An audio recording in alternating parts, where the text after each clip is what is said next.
Affirmative. Okay, so first of all, what's your name? My name is Jeff Guan. My name is Miguel Carrasco. I'm from 11th grade.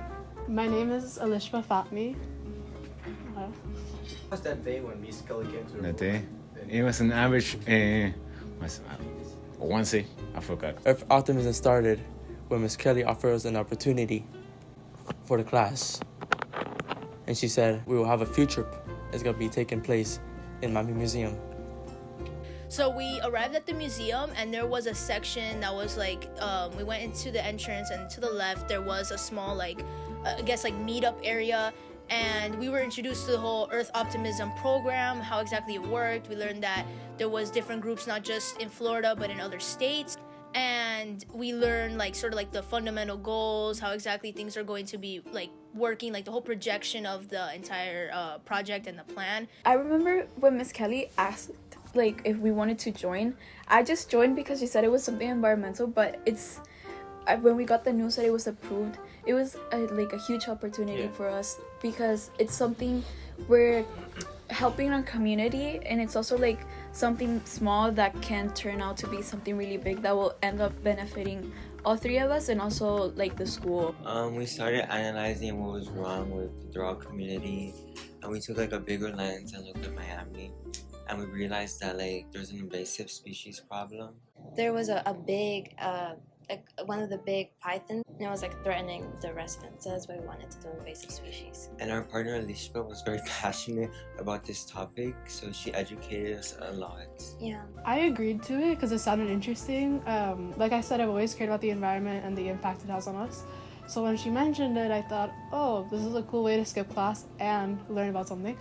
So I don't know. I thought it was a cool thing, and I wanted to join and learn. I didn't really know what it was about first, but when we went to the History of Miami Museum, they told us more about it, and I found it more interesting. And then that's when we started making our own plan, because everyone in Earth Optimism has their own plans to how they want to help the environment. We were thinking of a lot of ideas, and Ozzy came up with the idea of educating the youth, and Fabian thought of puppets. And those ideas combined, and we had a group consensus of providing accessible information to everyone of all ages in the form of media in the internet. It was difficult first. We had disputes with my teammates. We did have a lot of fun discussing what different aspects of the project we were going to do. Coming up with the idea, it was a very smooth process overall. Well, it basically started when I had the idea from my previous school. I was my teacher had this idea kind of similar to ours. Then when the opportunity came out with the Earth Optimism, then I told them about the idea and they liked it. So we want to create a club in order to build a little garden for our school.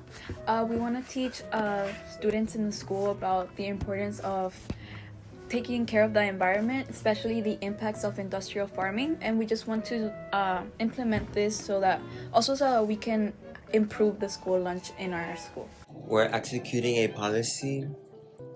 Right, we're gonna present the policy to the congressman, and we're gonna see what he says. And we're also doing social media outreaching, educating other people about it. Right, we're trying to set up a species cleanup.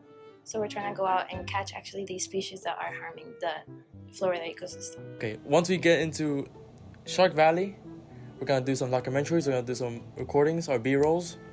We're going to start recording new recruitments, and a lot of things will come.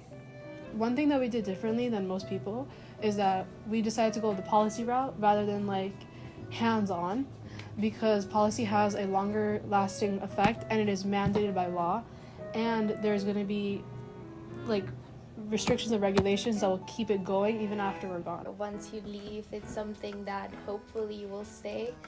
We plan to pass it on to the next officers of the club, and I think I feel very thankful for the opportunity. We had a great time working together with you guys as well, and none of this would be possible without Miss Kelly. So I am very thankful for her, and also for the opportunity to work with the Smithsonian. Right. Well, where did you guys learn this? Someone specific, a teacher, for example. I would think of Mr. Torres, because he taught us about all the environmental problems. He taught us about the greenhouse effects that I didn't know before that. So Miguel, what do you think about the Earth? The Earth, I think it's a pretty cool place. I mean, I wish to stay here. I don't want to leave the Earth.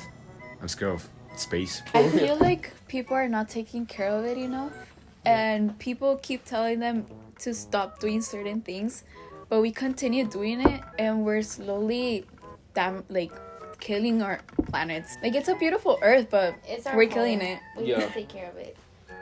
From a year to the future, I'll make the same interview. We'll be like in front of the garden, okay? Oh, that'd be good. That would be really nice. Yeah. Yeah. Yeah, Like, with Yeah, the same yeah, table. With the same table, we need to put Earth Optimism. Yeah, we should do it from Miss Kelly's room. Yeah. Like, Officially kidnap a desk. Oh yeah. So thank you, Nick, for your presence, man. Like, we're grateful.